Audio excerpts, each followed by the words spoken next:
So hello guys फेरि पनि मेरो युट्युब च्यानलमा सम्पूर्णलाई स्वागत गर्न चाहन्छु र आजको फेरि यो नयाँ भिडियोमा चाहिँ खासै त्यस्तो भन्नुपर्ने कुरा केही छैन।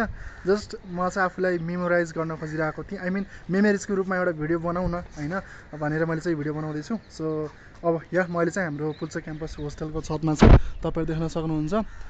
अहिले दिउँसोको अब दिउँसो भन्दा पनि इभिनिङ टाइम अब साँझको हाम्रो 4 बजिसकेको छ र अहिले चाहिँ हाम्रो भनौँ न मेरो एरोस्पेस इन्जिनियरिङको थर्ड सेमेस्टरको लास्ट एक्जाम भोलि चाहिँ मेरो लास्ट एक्जाम छ, कम्पोजिट मटेरियलको छ।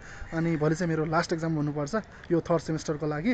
त्यसपछि हामी फोर्थ सेमेस्टरमा जान्छौँ र त्यसै लगतै आज भोलिको एक्जाम छ। आज चाहिँ म यो थर्डमा आएर अलिकता बाँकी थियो टपिकहरू पढ्नको लागि, त्यो टपिकहरूलाई चाहिँ कभर गरिसकेको छु अनि धेरै जस्तो टपिकहरू कभर गरिसकेको छु। एक्जाम राम्रै हुन्छ भने अहिलेसम्म यस ओभरअल एक्जाम चाहिँ के छ भने बुझ्दाखेरि अब आफूले सेल्फ रियलाइजेसन गर्दाखेरि जस्तो एक्जाम्पल चाहिँ राम्रै भएको छ जस्तो लाग्छ। अब रिजल्ट भनेको हाम्रो हातमा हुँदैन, रिजल्ट त जस्तो पनि आउनसक्छ होइन, तर पनि जोस् आफ्नो ट्राई चाहिँ गर्ने हो, आफूले मेहनत गर्ने हो। सकेको तयारी गरेको छु, हेरौँ अब त पछि रिजल्टमा थाहा हुने कुरा हो। खासै त्यस्तो बोल्नुपर्ने केही छैन, म जस्ट ऱ्यान्डमली बोलिरहेको छु। I don't know what I am speaking right now होइन।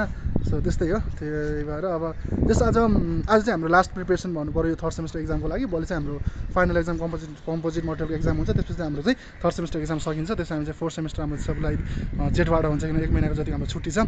अनि त्यही नै हो, अब एक्जाम त भनिसक्यौँ होइन, त्यस्तै हो, ठिकै छ केही छैन। अब यदि नयाँ भाइ बहिनीले हेर्दैछ भने अब होस्टेलको फर्म पनि भइसक्यो होला, होस्टेल पनि खोलिरहेको छ, होस्टेल फर्म खोल्नु अनि जोस् सकेसम्म पढ्नु नपढ्नु भन्दा पनि होस्टेल फर्म भएर अनि आफ्नो ऱ्याङ्क अनि लोकालिटीको बेसिसमा चाहिँ होस्टेल पाइन्छ नै। आई होप जसले भरेका छ तिनीहरूको पढोस् र पायोस् र हामी होस्टेलमै भेट्छौँ। अनि नथिङ, अब त्यही हो, अब केही छैन। जोस् यो सेमेस्टर पनि द इन्ड हुने भइसकेको छ, थर्ड सेमेस्टर पनि सकिसक्यो। अब चाहिँ फोर्थ सेमेस्टरमा फेरि भेट्छौँ। So until and unless, so this is our Puल्चोक campus hostel काम छ. So this is, and so thanks for watching.